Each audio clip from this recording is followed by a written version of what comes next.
Peygamber aleyhisselam aytdı. 5 nerse orozonu buzat, daharatı buzat dedi. 5 nerse orozonu buzat, daharatı buzat dedi. Birinchisi jalgan aytуу dedi.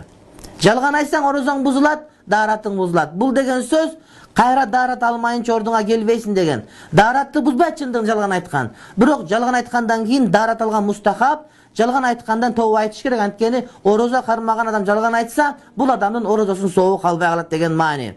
Экинчиси али гыйба. Бул гыйбат сүйлөө. Гыйбат деген эмне, урматтуу бир тууганым? Ким билет? Гыйбат деген эмне? Гыйбат дегени биз кайсы бир адамдын айыбын элге айтып бересин, ошол айып эс ошон укса, сага капа боло турган, сага таарына турган болсо, мына ошол гыйбат болот. Демек гыйбат сүйлөсөң орозоң бузулду дегендин мааниси орозонун соогу кетти деген маани.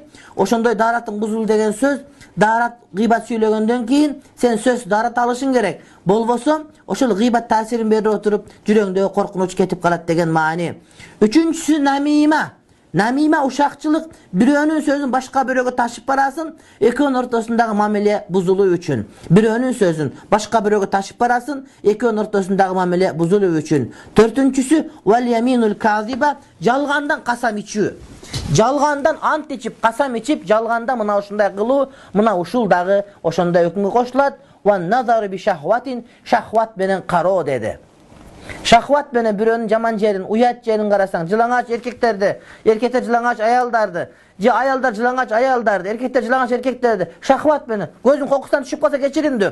Бирок рахат алып ошондон карай турган болсоң, мына ошонун дагы орозосу дагы жок, daharatı дагы жок дегени, ошолор күнөөкөр болот деген мааниде келет.